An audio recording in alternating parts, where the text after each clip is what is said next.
ಅಂತನ್ನುವಾಗ ಈ ಮೊದಲು ಈ ಅಂತನ್ನೋದನ್ನ ಅದು ಪೂರಕವಾಗಿ ಆಹ ಅನ್ನೋದನ್ನ ವಿಸರ್ಗವಾಗಿ ಮಾಡತಕ್ಕದ್ದು. ಹೀಗೆ ಮಾಡುವಾಗ ಕಾಲ ಸಂಖ್ಯಾ ಗಣನೇನ ಅಂತ ಹೇಳ್ತಾರೆ. ಇದು ಮಿಕ್ಕಾದ ಎಲ್ಲಾ ಬೀಜಮಂತ್ರಗಳಿಗೂ ಅಪ್ಲೈ ಆಗಬೇಕಂತ ಇನ್ನೂ ಅಪ್ಲೈ ಆಗಬೇಕು. ಅಂತ ಹೇಳ್ಬೋದು, ಅಂತ ಹೇಳ್ಬೋದು,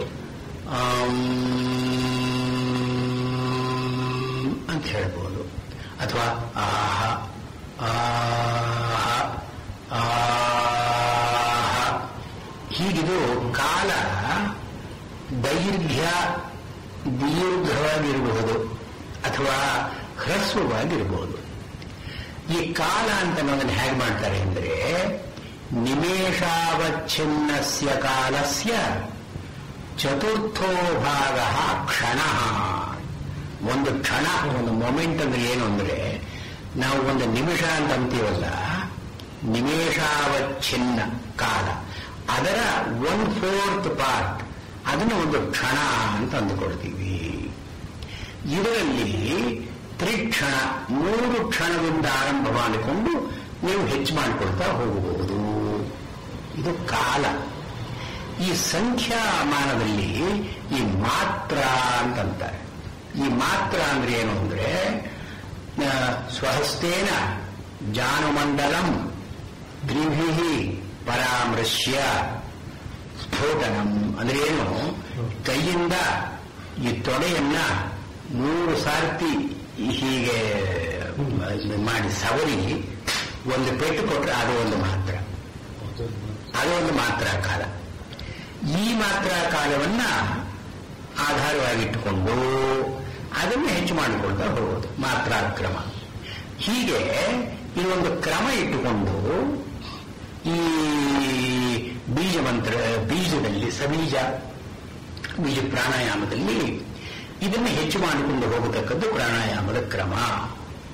ಇದರ ಏನು ಸ್ವಾರಸ್ಯ ಏನು ಅಂದ್ರೆ, ನಾವು ಸಾಮಾನ್ಯವಾಗಿ ಒಂದು ಉಸಿರಾಡುವಾಗ ಇಷ್ಟು ನಿಗದಿ, ಇಷ್ಟು ಹೊತ್ತಿರಬೇಕು ಅಂತ ಹೇಳೋದು ಕಷ್ಟ ನಮಗೆ.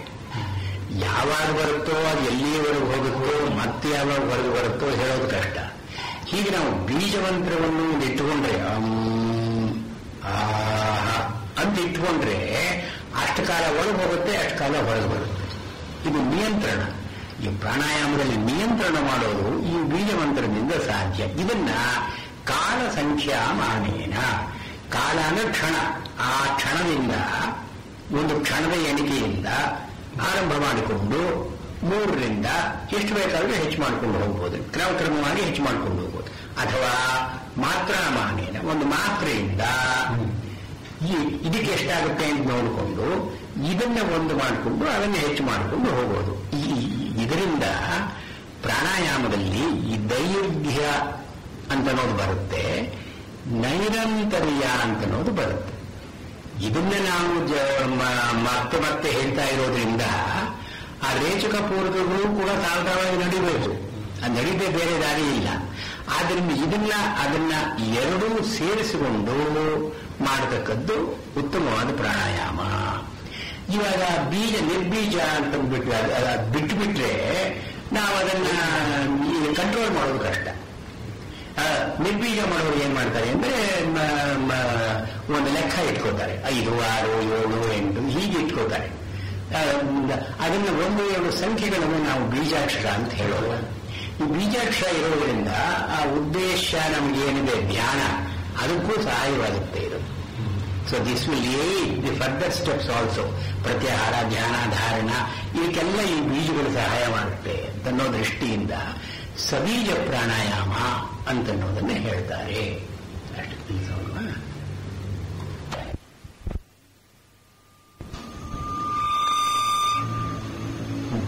ಈಗಿನ್ನು ಯೋಗದಲ್ಲಿ ಈ ಪರಿಭಾಷೆ ಅಂತ ಒಂದಿದೆ, ಪಾರಿಭಾಷಿಕ ಪದಗಳು. ಅದಕ್ಕೆ ಸಾಮಾನ್ಯವಾಗಿರುವ ಅರ್ಥಕ್ಕಿಂತ ಬೇರೆಯಾಗಿ ಅರ್ಥ ಇದ್ದು, ಇದು ಹಠಯೋಗದಲ್ಲಿ ಮಾತ್ರ ಪ್ರಯೋಗಕ್ಕೆ ಬರತಕ್ಕಂಥ. ಪತಂಜಲ ಯೋಗದಲ್ಲಿ ಪ್ರಾಣಾಯಾಮದ ಬಗ್ಗೆ ಇಷ್ಟು ಇಷ್ಟೆಲ್ಲ ವಿವರಗಳಿಲ್ಲ. ಈ ಹಠಯೋಗದಲ್ಲೇನೆ ಇಷ್ಟು ಇದನ್ನು ಒಂದು ಪಾರಿಭಾಷಿಕ ಒಂದು ವಾಂಗ್ಮಯವಾಗಿ ಅವರು ಸಿದ್ಧ ಮಾಡಿರೋದು.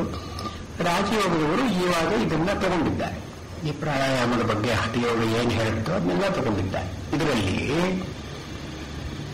ಬರೀ ನಾವು ಉಸಿರಾಡೋದು, ಪ್ರಾಣಾಯಾಮ ನಮ್ಮ ಉಸಿರಾಟಕ್ಕೆ ಸಂಬಂಧಪಟ್ಟಿದ್ದು.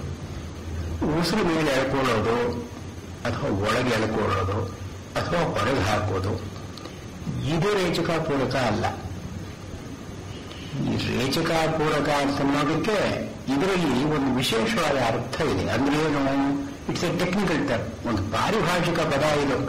ನಾವು ಉಸಿರಾಡ್ತಾನೆ ಇರ್ತೀವಿ, ಎಲ್ಲ ರೇಚಕಾಪೂರಕ ಮಾಡ್ತಾ ಇದ್ದೀವಿ ಅಂತಲ್ಲ. ರೇಚಕಾಪೂರಕ ಆ ಯೋಗಿಕ್ ಸೆಷನ್ನಲ್ಲಿ, ಪ್ರಾಣಾಯಾಮದ ಸೆಷನ್ನಲ್ಲಿ ನಾವು ಏನ್ ಮಾಡ್ತೀವೋ ಅದು ಯೋಗ, ಅದು ಒಂದು ರೇಚಕಾಪೂರಕ. ಹಾಗೆ ಸುಮ್ಮನೆ ಕುರ್ಚಿಗಳು ಕೂತ್ಕೊಳ್ಳೋದೆಲ್ಲ ಆಸನ ಅಲ್ಲ. ಆಸನ ಅಂತ ನಮ್ಮ ಮಾತಿಗೆ ಎಲ್ಲಿ ಹೇಗೆ ಕೂತ್ಕೊಂಡ್ರು ಅದು ಆಸನವೇ. ಆದರೆ ಆಸನ ಹಾಕೋದು ಅಂತ ಅನ್ನೋದು ಹೇಗೆ ಪಾರಿಭಾಷಿಕ ಪದವು, ಇಲ್ಲಿ ರೇಚಕಾಪೂರಕ ಅಂತನ್ನೋದು ಒಂದು ಕ್ರಮವರಿತು ನಮ್ಮ ಮನಸ್ಸು ಅದರಲ್ಲಿ ನಿಲ್ಲಿಸಿ ಒಂದು ಉದ್ದೇಶಕ್ಕಾಗಿ ನಾವು ಗಾಳಿಯನ್ನು ಒಳಗೆ ಇಟ್ಕೊಂಡ್ರೆ ಅಥವಾ ಹೊರಗೆ ಹಾಕಿದ್ರೆ ಅದು ಪೂರಕ ರೇಚಕ ಅಂತ ಬಸ್ಕೊಳ್ಳುತ್ತೆ. ಸುಮ್ಮನೆ ಗಾಳಿ ತಾನಾಗಿ ಒಳಗೆ ಹೋದ್ರೆ ಪೂರಕ ಆಗೋಲ್ಲ. ಅದು ತಾನಾಗಿ ಹೊರಗೆ ಬಂದ್ರೆ ರೇಚಕ ಅಂತ ಆಗೋಲ್ಲ. ಅದು ಪೂರಕ ಆಗಬೇಕಾದ್ರೆ ನಾವು ಮನಸ್ಸನ್ನ ಅದರಲ್ಲಿ ಇಟ್ಟು ಒಂದು ಕ್ರಮ ಇಟ್ಟು ಅದನ್ನ ಗಾಳಿಯನ್ನ ಮನಸ್ಸಿನ ಜೊತೆ ಒಳಗೆಳೆಕೊಂಡಾಗ. ಆದ್ರಿಂದ ಇದಕ್ಕೇನು ಹಠಯೋಗದ ಏನು ಪ್ರಕ್ರಿಯೆ ಹೇಳ್ತಾರೆ ಅಂತಂದ್ರೆ, ಈ ಚಿತ್ತ ಪ್ರಾಣ ಯುಗಳೇನ ಅಂತ ಹೇಳ್ತಾರೆ. ಚಿತ್ತದ ಜೊತೆ ಪ್ರಾಣ ಸೇರಿಕೊಂಡು ಒಳಗೆ ಬಂದ್ರೆ ಅದನ್ನು ಪೂರಕ ಅಂತ ಕರಿತೀವಿ. ಚಿತ್ತ ಪ್ರಾಣ ಜೊತೆ ಸೇರಿಕೊಂಡು ಹೊರಗೆ ಬಂದ್ರೆ ಅದನ್ನ ರೇಚಕ ಅಂತ ಕರಿತೀವಿ. ಸಾಮಾನ್ಯವಾಗಿ ಹೊರಗಾಡುವಾಗ ಚಿತ್ತ ಅಂತ ಅನ್ನೋದು ಸೇರೋಲ್ಲ ಅದ್ರ ಜೊತೆ. ಅದನ್ನ ಚಿತ್ತ ಪ್ರಾಣ ಯುಗಳಂ, ಯುಗಳ ಅಂದ್ರೆ ಪೇರ್, ವೆಂದೆ ಜಾಯಿನ್, ಅದನ್ನ ರೇಚಕ ಪೂರಕ ಅಂತ ಕರೀತೀವಿ. ಮತ್ತು ಈ ರೇಚಕದಲ್ಲಿ, ಇದು ಪೂರಕದಲ್ಲಿ ಪ್ರವೃತ್ತಿಯನ್ನು ಹೇಳ್ತೀವಿ. ಪ್ರವೃತ್ತಿಯನ್ನ ಹೇಳುವಾಗ ಏನು ಪ್ರವೃತ್ತಿ ಅಂದ್ರೆ, ಗಾಳಿ ಒಳಗೆ ಹೋದಾಗ ಗಾಳಿ ಒಳಗೆ ಹೋಗುವ ಮೂಗಿನ ಹೊಳ್ಳೆಗಳಲ್ಲೇ ಅದು ತಾಗಿ ಅದರ ಒಂದು ಪ್ರಭಾವ ಇಡೀ ದೇಹದ ಮೇಲೆ ಆಗುತ್ತೆ. ಅಂದ್ರೆ ಒಳಗೆ ಎಳ್ಕೊಂಡ ಗಾಳಿ ಇಲ್ಲಿ ಮಾತ್ರ ಇರದೆ ಎಲ್ಲ ಕಡೆಯೂ ಅದು ಹರಡಿಕೊಳ್ಳುತ್ತೆ. ಇದನ್ನ ಪ್ರವೃತ್ತಿ ಅಂತ ಕರೀತೀವಿ. ಆದ್ರಿಂದ ಈ ಪ್ರವೃತ್ತಿಗೆ ವಕ್ಷಸ್ಥಾನೇ ಪ್ರವೃತ್ತಿ ಅನ್ನೋ ಒಂದು ಕ್ರಮ. ಏನು, ಇದು ಉಸಿರು ಎಳ್ಕೊಳ್ಳುವಾಗ ಸುಮ್ಮನೆ ದೇಹವನ್ನ ಸ್ಲಗ್ಗಿಶ್ ಆಗಿ ಬಿಡದೇನೆ ಈ ಮೂಲಾಧಾರ ಅಥವಾ the bottom of the spinal cord, ಇದಕ್ಕೂ ಇಲ್ಲಿ ಕತ್ತಿನ ಹತ್ತಿರ ಇರೋದಕ್ಕೂ ಒಂದು ಮೇರುಗಂಡ ಅಂತ ಏನ್ ಕರಿತೀವಿ. ಈ ಮೇರುಗಂಡವನ್ನು ನೆಟ್ಟಿಗೆ ನಿಲ್ಲಿಸಿ ಹೊಟ್ಟೆಯನ್ನು ಹಿಂದಕ್ಕೆ ಹಾಕಿ ಈ ಚೆಸ್ಟ್ ಮುಂದೆ ಬರೋ ಹಾಗೆ ಮಾಡಿ ಆಗ ಉಸಿರಾಡಿದ್ರೆ ಪೂರಕ ಅಂತ ಅನಿಸ್ಕೊಳ್ಳುತ್ತೆ. ಈ ಪೂರಕದಲ್ಲಿ ಪ್ರವೃತ್ತಿ ಯೋಗ್ಯವಾಗಿ ಪ್ರಾಣ ಇರುತ್ತೆ. ಸಾಮಾನ್ಯವಾಗಿ ಪ್ರಾಣವನ್ನ ನಾವು ಉಸಿರಾಟದಲ್ಲಿ ಎಳ್ಕೊಂಡಾಗ ಅದು ದೇಹದ ಎಲ್ಲ ಕಡೆಗೂ ಹರಡಲ್ಲ. ದೇಹದ ಎಲ್ಲ ಕಡೆಗೂ ಹರಡಬೇಕಾದ್ರೆ ನಾವು ಈ ಕ್ರಮವನ್ನು ಅನುಸರಿಸಿ ಆಸನದಲ್ಲಿ ಇದಕ್ಕೊಂದು ಅನುಕೂಲವನ್ನು ಕಲ್ಪಿಸಿಕೊಳ್ತೀವಿ. ಪ್ರವೃತ್ತಿ ಅನುಕೂಲ, ಪ್ರವೃತ್ತಿಗೆ ಅನುಕೂಲವನ್ನ ಕಲ್ಪಿಸಿಕೊಟ್ಟಾಗ ಅದು ಎಲ್ಲ ತುಂಬಿಕೊಂಡು, ಚೆಸ್ಟನ್ನು ತುಂಬಿಕೊಂಡು ಅನಂತರದಲ್ಲಿ ಈ ಭಾಗ ಹೆಚ್ಚಾಗಿ ಉಬ್ಬೇ ಇರೋದ್ರಿಂದ ಹೊಟ್ಟೆಯನ್ನು ವ್ಯಾಪಿಸದೆ ಉಳಿದ ಕಡೆ ಅದು ವ್ಯಾಪಾರಕ್ಕೆ ಅನುಕೂಲವಾಗುತ್ತೆ. ಆದ್ದರಿಂದ ಪೂರಕದಲ್ಲಿ ಯಾವಾಗಲೂ ಕೂಡ ಹೊಟ್ಟೆಯನ್ನು ಹಿಂದಕ್ಕೆ ತಗೊಂಡು ಎದೆಯನ್ನು ಮುಂದೆ ಚಾಚಿ ನೆಟ್ಟಿಗೆ ಕೂತು ಪ್ರಾಣಾಯಾಮವನ್ನು ಮಾಡಬೇಕು ಅಂತ ಕ್ರಮ ಇರೋದು ಪ್ರವೃತ್ತಿ ಅನುಕೂಲಕ್ಕಾಗಿ ಮಾಡಬೇಕು. ಈಗ ಒಂದು ಸಾರ್ತಿ ಗಾಳಿ ಎಲ್ಲ ಕಡೆಗೂ ಹೋದ ಮೇಲೆ ಆ ಗಾಳಿಯನ್ನು ಹೊರಗೆ ಬಿಡುವಾಗ ಇಲ್ಲಿಂದ ಈ ಮೂಲಾಧಾರದಿಂದ ಗಾಳಿಯನ್ನು ಹೊರಗೆ ಬಿಡೋದನ್ನ ನಾವು ನಿವೃತ್ತಿ ಅಂತ ಕರೀತೀವಿ. ಹೀಗೆ ಪ್ರವೃತ್ತಿ, ನಿವೃತ್ತಿ. ನಿವೃತ್ತಿ ಅಂದ್ರೆ ಎಲ್ಲೆಲ್ಲಿ ಯಾವ ಗಾಳಿ ಕಶ್ಮಲಗಳಿಂದ ಕೂಡಿದೆಯೋ ಅದನ್ನೆಲ್ಲ ಸಂಗ್ರಹ ಮಾಡಿಕೊಂಡು ಹೊರಗೆ ಹಾಕೋದು, ಇದು ನಿವೃತ್ತಿ. ಇನ್ನೊಂದು ಪ್ರವೃತ್ತಿ. ಆದ್ದರಿಂದ ಇಲ್ಲಿ ನಾವು ಚಿತ್ತದ ಅನುಸಂಧಾನ ಮಾಡಬೇಕಾದ್ರೆ ಚಿತ್ತದ ಜೊತೆ ಸೇರಿದ್ರೆ ಅದು ಒಬ್ಬರು ಪೂರಕ ಅಪರಾಧಿ ಅಂತ ಹೇಳಿದ್ವಲ್ಲ, ಈ ಚಿತ್ತದ ಜೊತೆ ಏನು ಮಾಡಬೇಕು? ಹೊರಗಿರತಕ್ಕಂಥ ಒಂದು ಪ್ರಾಣೋ ವಿರಾಟ್ ಅಂತಾರೆ.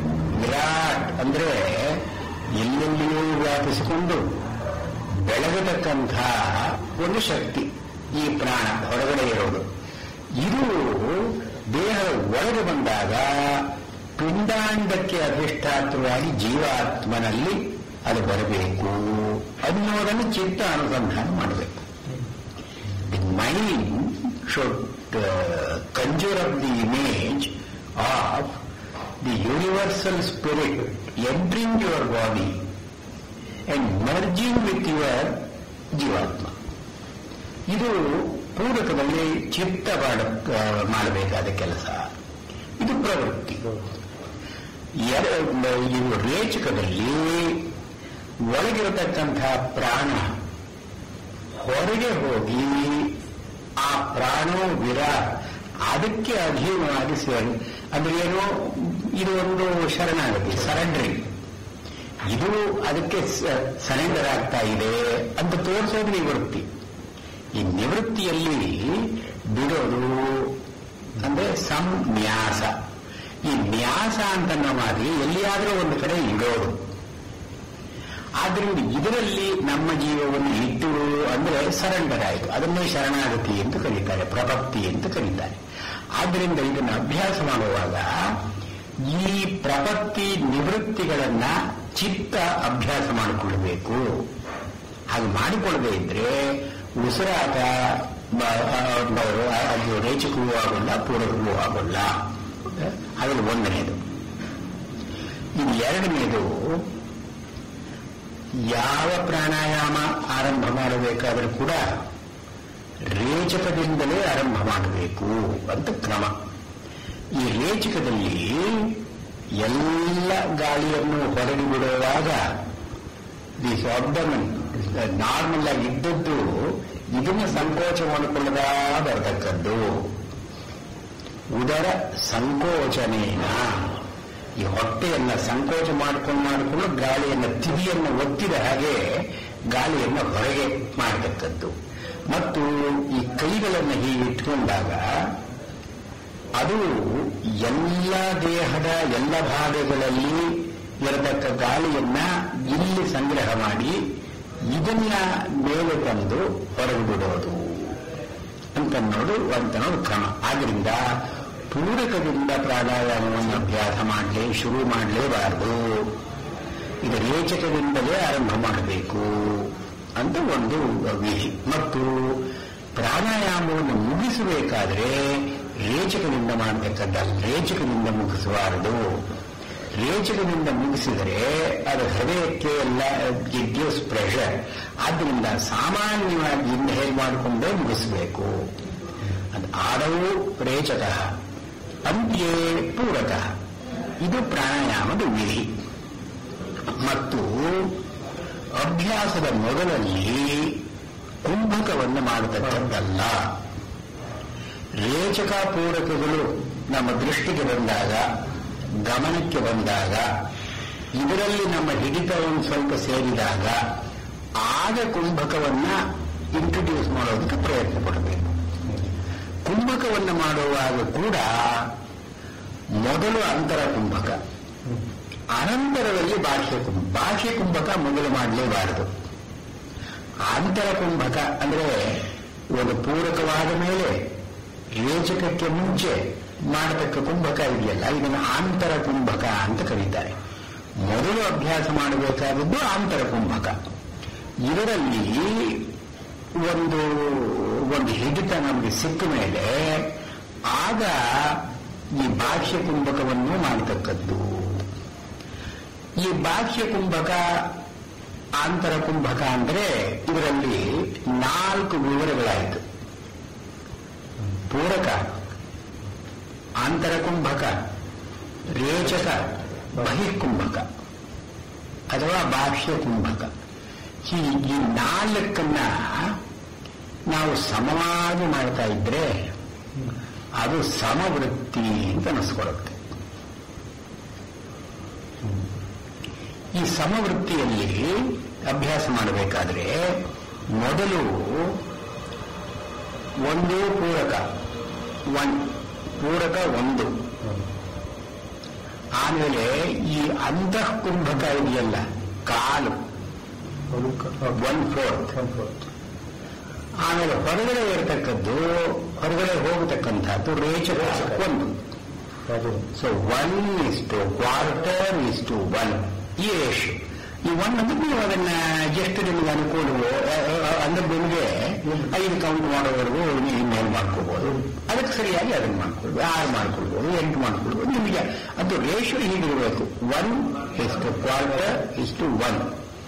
ಇದನ್ನ ಎಷ್ಟು ಆವೃತ್ತಿಯಲ್ಲಿ ಮಾಡಿದಾಗ ನಿಮಗೆ ಇದು ಏನೂ ಶ್ರಮ ಇಲ್ಲದೇನೆ ಇದನ್ನು ಮಾಡೋದಕ್ಕಾಗುತ್ತೋ ಆಗ ನಿಲ್ಲಿಸಿ, ಆಗ ಇದನ್ನು ಹೆಚ್ಚಿಸಿಕೊಂಡು ಹೋಗಿ 1:12:1, 1/2:1.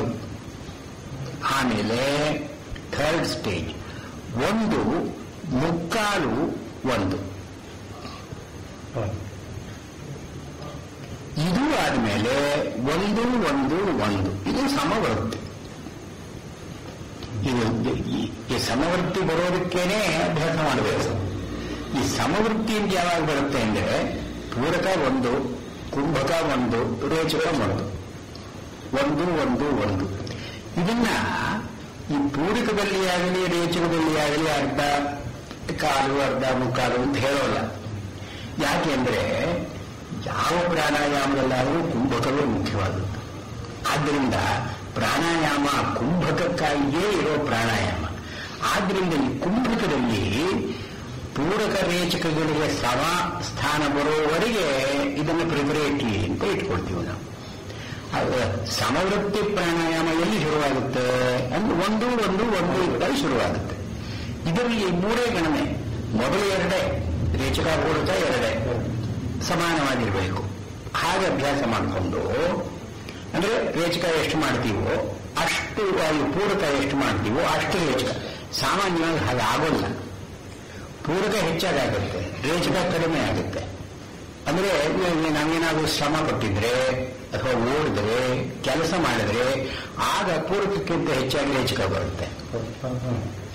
ಅದನ್ನು ಏರಬೇಕಾಗುತ್ತೆ, ನಾವು ಮೇಲು ಉಸಿರು ಬರಬೇಕಾಗುತ್ತೆ. ಅಂದ್ರೆ ಬಲಾತ್ಕಾರದಿಂದ ಗಾಳಿಯನ್ನು ಒಳಗೆ ತಗೊಳ್ಬೇಕಾಗುತ್ತೆ.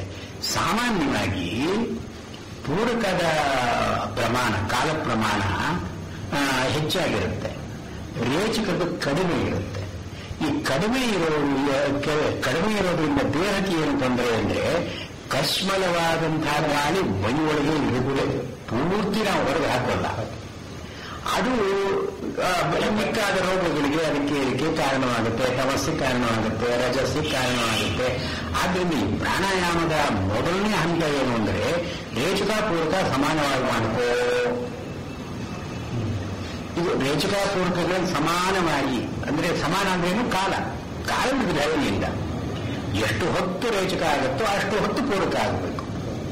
ಇದಕ್ಕೆ ಏನಾದರೂ ಒಂದು ಗಣನೆ ಇಟ್ಕೊಂಡು ನೀವು ಟೈಮ್ ಪೀಸೋ ಅಥವಾ ಸ್ಟಾಪ್ ವಾಚ್ ಏನಾದರೂ ಇಟ್ಕೊಂಡು ಇದನ್ನ ಒಂದು ಅಭ್ಯಾಸ ಮಾಡಿಕೊಂಡ ಮೇಲೆ ದಿ ಸೆಕೆಂಡ್ ರಿಕ್ವೈರ್ಮೆಂಟ್ ಈಸ್ ಈ ಕುಂಭಕಗಳಲ್ಲಿಯೂ ಕೂಡ ಇದಕ್ಕೆ ಈಕ್ವಲ್ ಆಗಿ ಬರುವ ಹಾಗೆ ಮಾಡಬೇಕು. ಅಂದ್ರೆ ಈವಾಗ ಸಮವರ್ತಿ ಏನೋ 2ರಲ್ಲಿ ಸಮವರ್ತಿ ಇದ್ದದ್ದು 3ರಲ್ಲಿ ಸಮವರ್ತಿ ಅಂತಾಯಿತು. ಈ 3ರಲ್ಲಿ ಸಮವರ್ತಿ ಆದಮೇಲೆ ಇವಾಗ ಅಂತರ ಕುಂಭಕ ಮೊದಲು ಮಾಡುವುದು, ಆಮೇಲೆ ಅಂತರ ಕುಂಭಕ, ಬಾಹ್ಯ ಕುಂಭಕ. ಈ ಬಾಹ್ಯ ಕುಂಭಕದಲ್ಲೂ ಕೂಡ ಇದೇ ಕ್ರಮ. ಮೊದಲು ಕಾಲು ಅಂದ್ರೇನು 1:1:1:4, 4ನೇದು. ಆಮೇಲೆ 1:1:1:1, ಆಮೇಲೆ 1:1:1:3/4. ಅದು ಬಂದ ಮೇಲೆ 1:1:1:1. ನಾಲ್ಕು ವಿವರಗಳನ್ನು ಅಂದ್ರೇನು? ರೇಚಕ, ಪೂರಕ ಮತ್ತು 2 ಬಗೆ ಕುಂಭಕ, ಬಾಹ್ಯ, ಆಂತರ.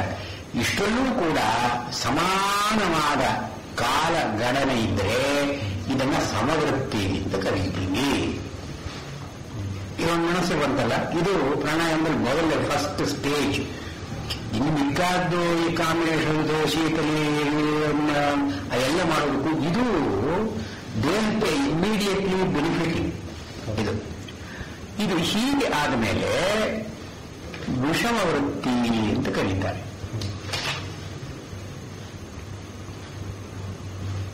ಈ ವಿಷಮ ವೃತ್ತಿಯಲ್ಲಿ ವಿಷಮ ಅಂದ್ರೆ ಇರೆಗ್ಯುಲರ್. ಏನು? ರೇಚಕ ಬೇರೆ, ಕುಂಭಕ ಬೇರೆ ಮತ್ತು ಪೂರಕ ಬೇರೆ. ಈ ವಿಷಮ ವೃತ್ತಿ ಅನ್ನೋದು ದೇಹದಲ್ಲಿ ಒಂದು ಪ್ರೆಷರ್ ಉಂಟು ಮಾಡೋದಕ್ಕಾಗಿ. ಸಮವೃತ್ತಿಯಲ್ಲಿ ಈಕ್ವಲೈಸಿಂಗ್ ಅಂದ್ರೆ ಏನು? ದೇಹದಲ್ಲಿ ಒಂದು ಸ್ಟೆಬಿಲಿಟಿ ಬಂದು, ಅಂದ್ರೆ ಬ್ರೀದಿಂಗ್, ಪ್ರಾಣ, ಚಿತ್ತ ಪ್ರಾಣ ಎರಡೂ ಸೇರಿಕೊಂಡು ರಜಸ್ಸು, ತಮಸ್ಸು, ಸತ್ವ ಮೂರೂ ಕೂಡ ಸಮಾನವನ್ನಾಗಿ ಮಾಡತಕ್ಕದ್ದು ಸಮವೃತ್ತಿ ಪ್ರಾಣಾಯಾಮದ ಉದ್ದೇಶ.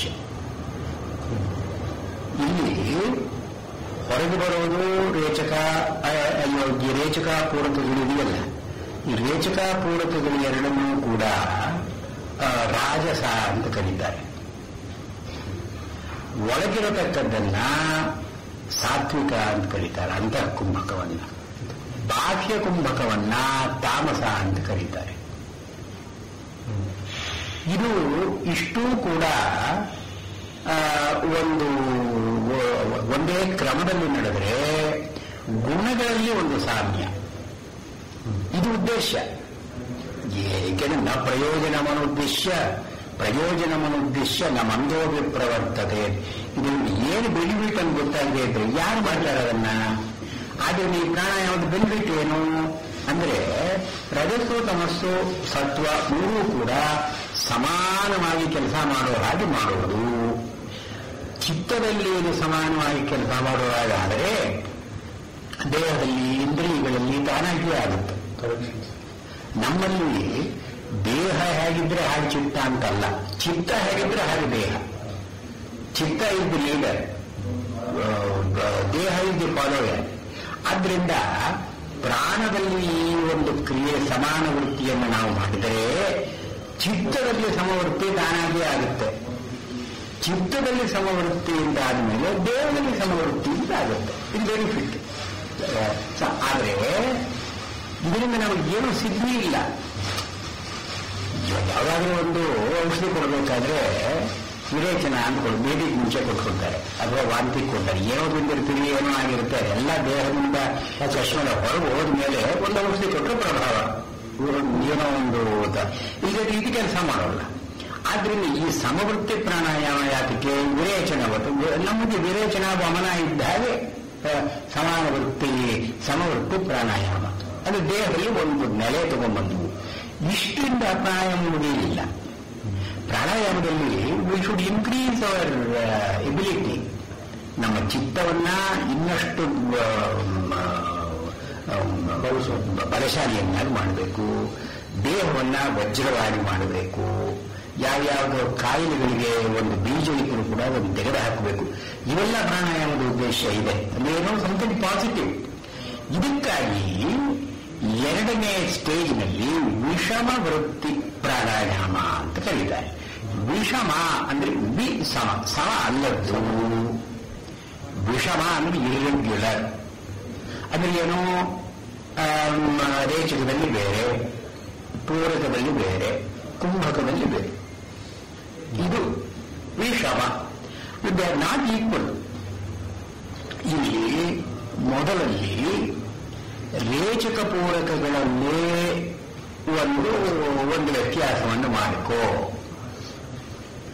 ಈಗ ಒಂದು ಸಪೋಸಿಷನ್ ಏನು, ಪೂರಕಕ್ಕೆ ಎಷ್ಟಿರುತ್ತೋ ರೇಚಕಕ್ಕೆ ಅದರ ಅರ್ಧವೋ ಮುಕ್ಕಾಲೋ ಇರುತ್ತೆ.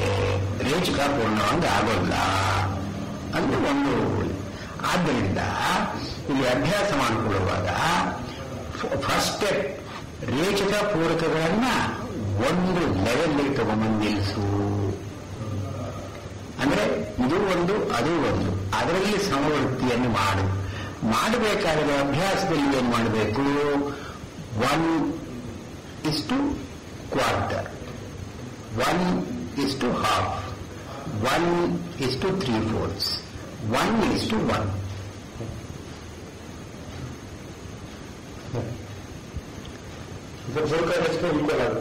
ಪೂರಕ ರೇಚಕ ಈಕ್ವಲ್ ಮಾಡಬೇಕು. ಈಕ್ವಲ್ ಮಾಡಿದ ಮೇಲೆ ವಿಷಮ ಅಂತ ಎಲ್ಲಿ ಹೇಳ್ತಾರೆ ಅಂದ್ರೆ ಈ ಕುಂಭಕ ವಿಷಮ ಮಾಡಿ.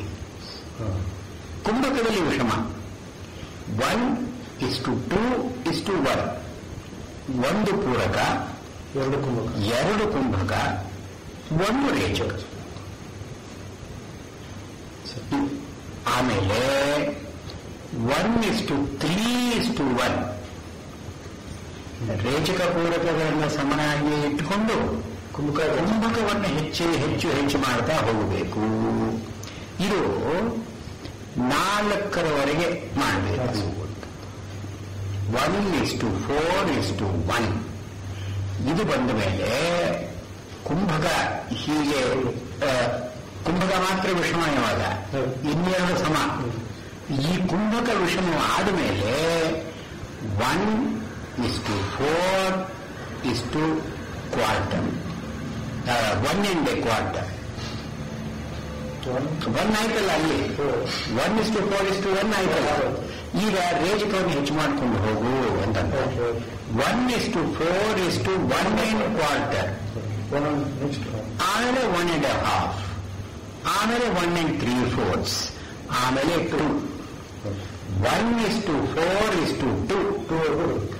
ಇದು ವಿಷಮ ಆಯ್ತಲ್ಲ.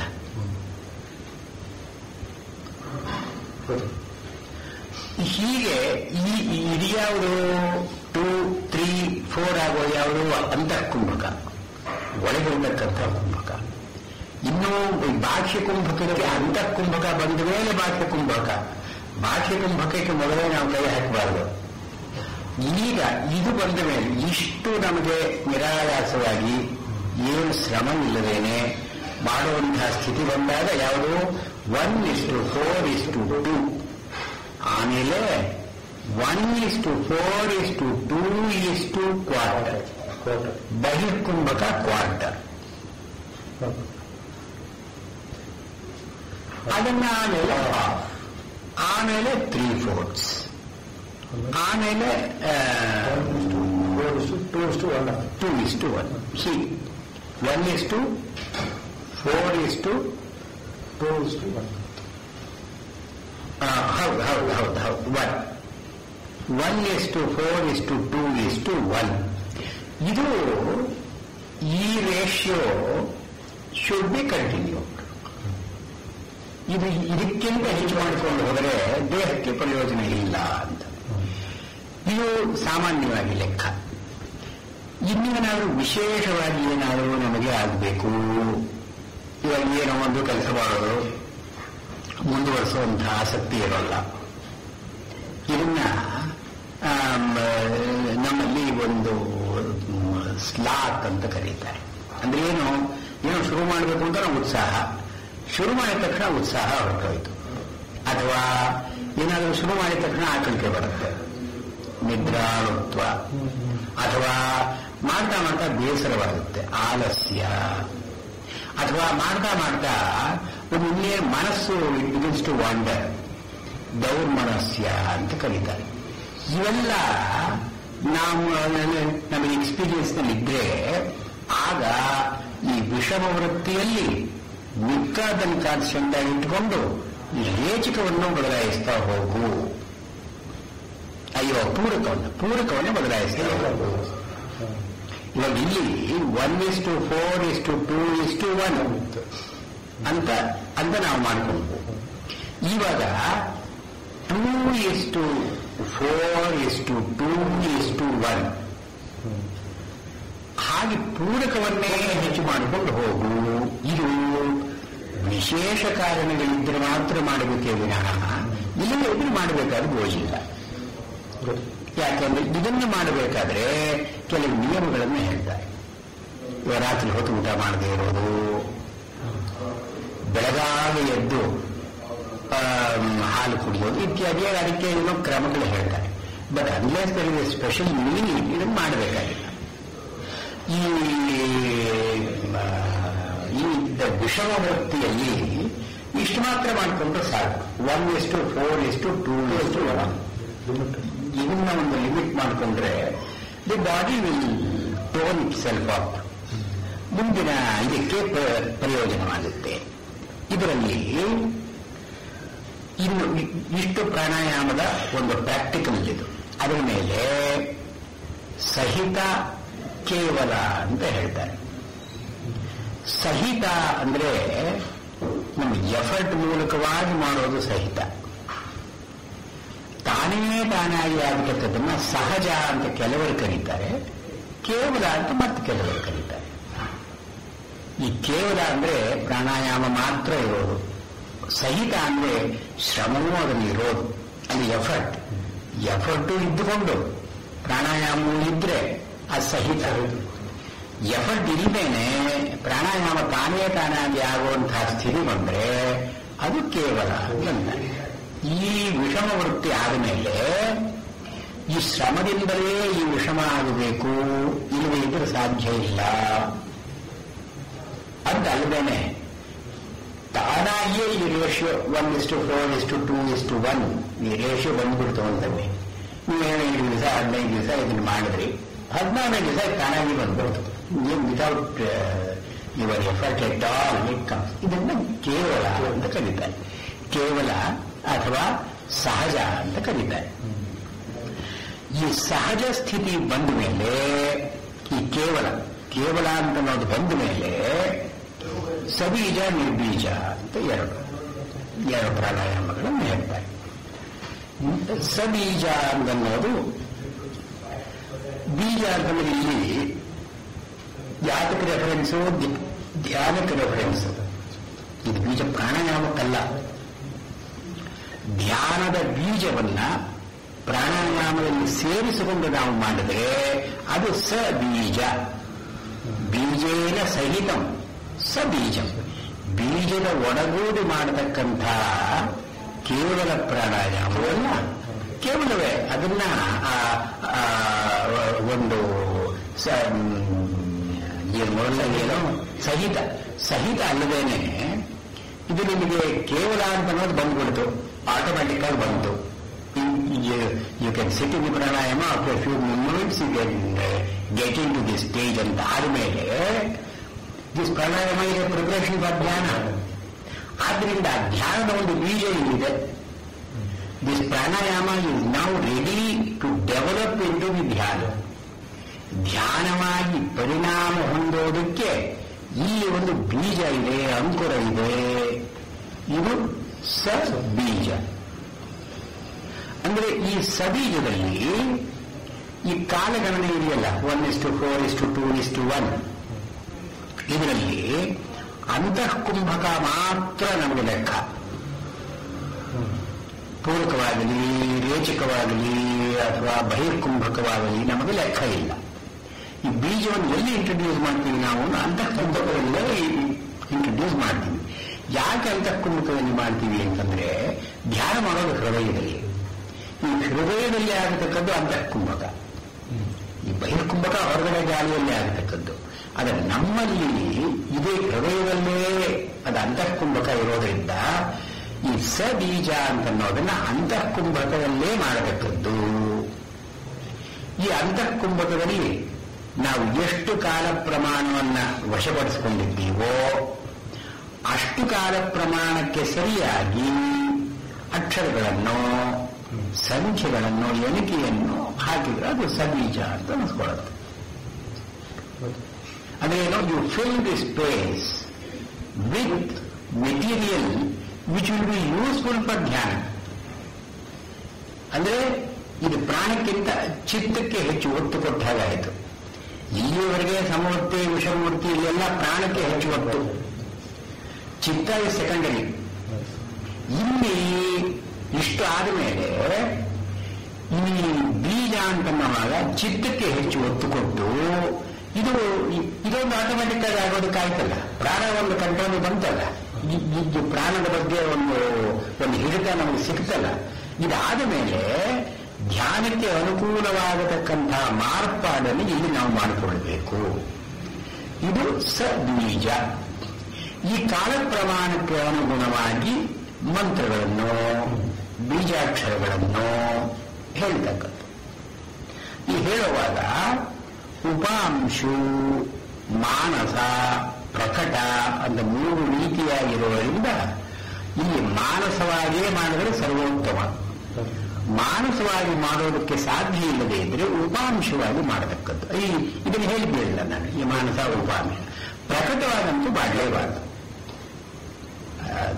ಇಲ್ಲ ಉಪಾಂಶ, ಅದರಲ್ಲೂ ಬಂದ ಮಾನಸ.